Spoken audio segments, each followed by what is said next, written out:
Welcome to Ostomy 101. My name is Dawnette and I have an ostomy. I'm here with Star Harrison. She is a wound, ostomy, and continence nurse. And today Star is going to be demonstrating a technique to help us heal any peristomal skin issues, any skin problems that we might be having around our stoma. It's called crusting. We covered in our stoma basic segment that the skin around your stoma should look like the rest of the skin on your abdomen. Is that correct? Yes. So how do we know if we're having a skin problem? Okay, so you're going to notice that there's redness, and of course this is for people with light pigmented skin, and then for dark skin it may not be as obvious.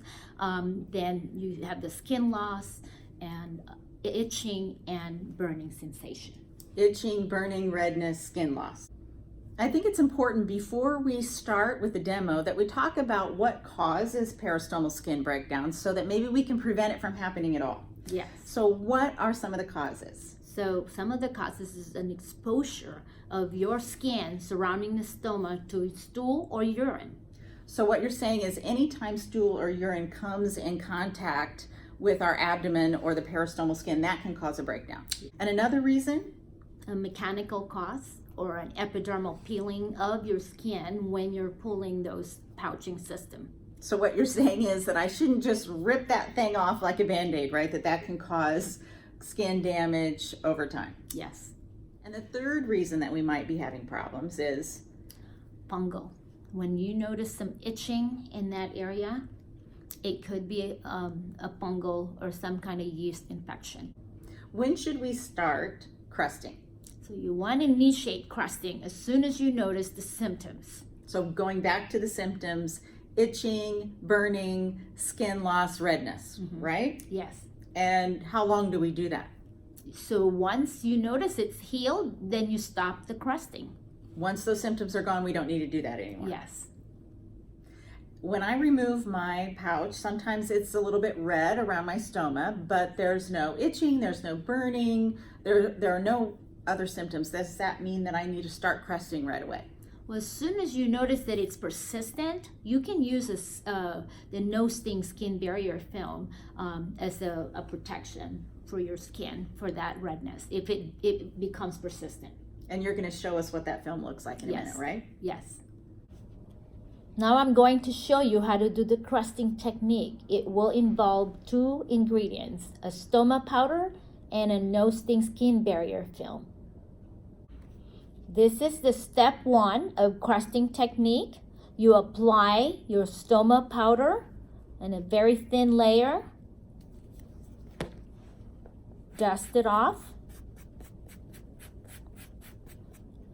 Then use the no-sting skin barrier film to seal that powder. So dab it. Just all the affected area that you applied. It's like a liquid Band-Aid. And the third step, you allow it to dry. And once it's dry, you'll notice that it's pretty shiny, and that's an indication that it's dry enough that you can put your pouching system and you're ready to go. Just to review your demonstration, there are 3 steps in the crusting process. The first is the stoma powder. The second is the skin barrier film. And the third step is letting it dry, and that's a really important part, right? Not to rush it. And if we do these 3 steps out of order, it won't work. Is that correct? Correct. Now I have another question. And that is sometimes when I remove my barrier, I will have just one little spot maybe that's just the beginning. It's really not broken down yet. And is that something that I can just use the skin barrier film only on? Yes, you can use the no-sting skin barrier film as a protectant, okay, on that affected area only. So not all over, no, just on that one little spot. Think of this as a liquid Band-Aid. If you're applying liquid Band-Aid all throughout your surrounding skin of your stoma, that's going to compromise your pouching system. So it might not stick as well, yeah, and we might not get as long of a wear time out of it. Right. So just that one spot is really the key, right? Correct. Only use it when you need it. During your crusting demo, you showed us 2 essential products. What are they? The stoma powder and the no-sting skin barrier film. And where do we get them? Okay, most insurance will cover these accessories. These are accessory products. You can quickly get some samples from your manufacturer. At what point should we seek help? Okay, as soon as you notice that your symptoms has been persistent and the crusting technique has not helped, and you need to call your wound ostomy continence nurse or your doctor to be able to figure out, especially if you're having a persistent itching, that could be a sign that you have a fungal infection. So you're gonna need an antifungal powder. And so that powder looks very similar to what you were showing, and we would use the same technique in that case, but with the antifungal powder. Correct. And the antifungal powder is a prescription. Correct. So you do have to call your doctor for a prescription. We can get the no sting skin barrier film and the Stoma powder from our manufacturer or supplier, but the antifungal powder we have to get as a prescription, correct? Yes. And I've also heard you say, Star, that it's easier to treat sooner rather than later, correct? Yes, the gnat, because as soon as you have that persistent itching and burning sensation, it's so important that you get treated correctly. And that way you're not waiting until it's so severely painful that it's so difficult to heal.